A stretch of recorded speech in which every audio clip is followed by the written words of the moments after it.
CAPF यानी कि केंद्रीय अर्धसैनिक बलों के जवानों को मिलने वाली सुविधाओं को लेकर गृह मंत्रालय ने संसद में दी महत्वपूर्ण जानकारी। नमस्कार दोस्तों, स्वागत है आप सभी का फिर से आपके अपने YouTube channel Government Employ News में। दोस्तों, संसद के बजट सत्र के दौरान सीएपीएफ जवानों के वेलफेयर के लिए चलाई जा रही विभिन्न योजनाओं के बारे में महत्वपूर्ण जानकारी गृह मंत्रालय के द्वारा राज्यसभा में दी गई है, जिसके बारे में इस वीडियो में आपको बताया जाएगा। वीडियो देखने के बाद में आपको कुछ नई योजनाओं के बारे में भी जानने को मिलेगा और आपको ये भी जानने को मिलेगा कि क्या सच में ही सरकार के द्वारा जो योजनाएं चलाई जा रही हैं उनका फ़ायदा आपको मिल रहा है या फिर नहीं मिल रहा है। यदि आपको उनका फ़ायदा मिल रहा है तो कमेंट बॉक्स में ज़रूर लिखें। तो आइए शुरू कर लेते हैं ये वीडियो। तो 19 मार्च 2025 को राज्यसभा में गृह मंत्रालय के द्वारा एक जानकारी दी गई है जो कि आपके सामने है। तो यहाँ पर सीएपीएफ कर्मियों के कल्याण से जुड़ा हुआ एक सवाल पूछा गया था श्री आदित्य प्रसाद जी के द्वारा। पहले सवाल जानेंगे और उसके बाद में इन सवालों के क्या जवाब दिए गए हैं गृह मंत्रालय के द्वारा वो आपको बताया जाएगा। तो दोस्तों, यहाँ पर जो पहला सवाल पूछा गया था, पहला सवाल था यहाँ पर कि क्या गृह मंत्री जी यह बताने की कृपा करेंगे कि सरकार द्वारा केंद्रीय अर्धसैनिक सशस्त्र पुलिस बल यानी कि सीएपीएफ कर्मियों के कल्याण हेतु कौन कौन सी योजनाएं कार्यान्वित की जा रही हैं, उनसे जुड़ी हुई जानकारी क्या है। अगला सवाल था कि सीएपीएफ में आयुष्मान स्वास्थ्य योजना किस तारीख को शुरू की गई और इस योजना में से कौन कौन लाभान्वित होगा।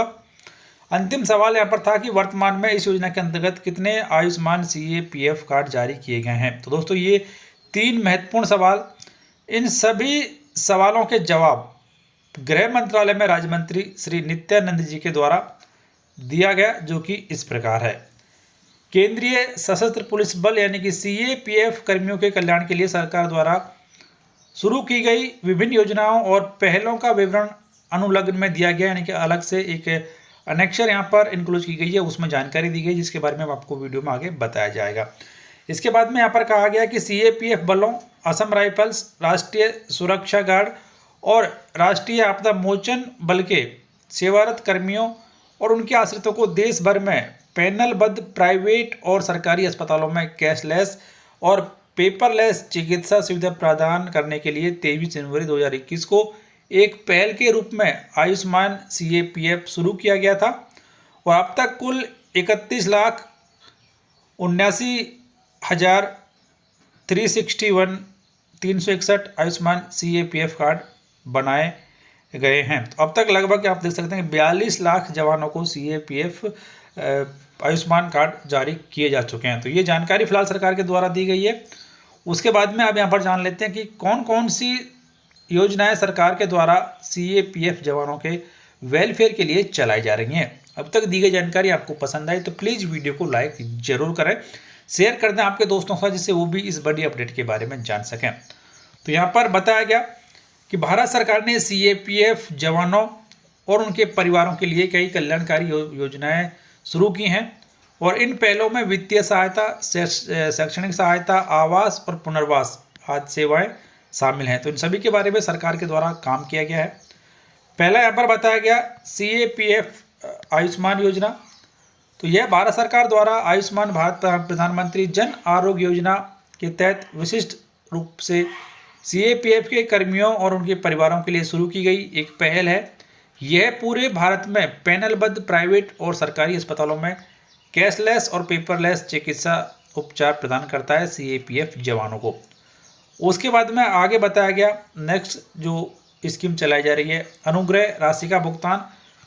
तो इसमें कहा गया कि ड्यूटी के दौरान यदि किसी कारणवश और दुर्भाग्यवश किसी सीएपीएफ जवान की मृत्यु हो जाती है तो उनके निकटतम संबंधी को 25 लाख रुपए तक की आर्थिक मदद सरकार के द्वारा की जाती है और अनुग्रह राशि के रूप में ये राशि उसके परिजनों को दी जाती है। इसके अलावा यदि आतंकवादियों द्वारा की गई हिंसा या दुश्मन की कार्रवाई के दौरान किसी जवान की मृत्यु हो जाती है तो ऐसे मामलों में मुआवजे की राशि 35 लाख रुपए तक है। तो यहाँ पर 25 लाख रुपए से लेकर 35 लाख रुपए तक की अनुग्रह राशि भी जवानों के परिजनों को दी जाती है। आगे बताया गया यहाँ पर कि सीएपीएफ वेतन पैकेज योजना के तहत भी आकर्षक जो कवरेज है वो यहाँ पर दिया जा रहा है। तो ये यहाँ पर बताया गया कि यह पॉलिसी ड्यूटी के दौरान जान गंवाने वाले कार्मिकों के परिवारों को वित्तीय सहायता प्रदान करती है। यानी कि CAPF सैलरी पैकेज के बारे में यहाँ पर कहा गया, लेकिन इसका फ़ायदा आपको तभी मिलेगा जब आपने अपने सैलरी अकाउंट को किसी भी बैंक का, जो भी बैंक में आपका खाता है, उसके सैलरी पैकेज में बदला हुआ है, तभी जाकर आपको उसका फ़ायदा मिलेगा। एक्सीडेंट इंश्योरेंस का नहीं तो नहीं मिलेगा। इसलिए इस सुविधा का फ़ायदा लेने के लिए आप तुरंत अपने सैलरी अकाउंट को सैलरी पैकेज अकाउंट में कन्वर्ट करें। कैसे कन्वर्ट कर सकते हैं इसके बारे में हमारे चैनल पर वीडियो डाला हुआ है, उसे भी आप देख सकते हैं। आगे अगली जो फैसिलिटी यहाँ पर दी जा रही है कि प्रधानमंत्री छात्रवृत्ति आवास योजना, छात्रवृत्ति योजना, CAPF और असम राइफल्स के कार्मिकों के बच्चों और विधवाओं के बीच उच्च तकनीकी और व्यावसायिक शिक्षा को प्रोत्साहित करने के लिए शुरू की गई इस योजना के तहत प्रतिवर्ष 2000 छात्रवृत्तियाँ, जिसमें लड़कों के लिए 1000 और लड़कियों के लिए भी 1000 प्रदान की जाती है। छात्रवृत्ति की राशि लड़कियों के लिए 3000 रुपये प्रति महीने और लड़कों के लिए 2500 रुपये प्रति महीने है, जो कि साल की लगभग 36,000 रुपये लड़कियों के लिए और 30,000 रुपये लड़कों के लिए वार्षिक आधार पर वितरित की जाती है। तो ये भी एक सुविधा है जिसका फ़ायदा CAPF के जवान और उनके परिजन उठा सकते हैं। इसके बाद में अगली योजना यहाँ पर बताई गई जो इस प्रकार है कि अंशदायी कल्याण निधि। अंशदायी कल्याण निधि से केंद्रीय सशस्त्र पुलिस बलों के मृत कार्मिकों के निकटतम संबंधी को दिए जाने वाले भुगतान में एक रूपता लाने के लिए आवश्यक दिशा निर्देश जारी किए गए हैं। तो ये राशि भी CAPF जवानों के परिजनों को दी जाती है।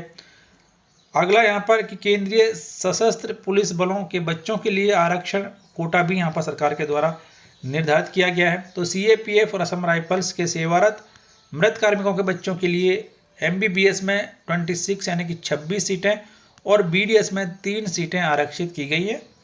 अगली सुविधा यहाँ पर कि केंद्रीय सशस्त्र पुलिस बल CAPF ई आवास पोर्टल।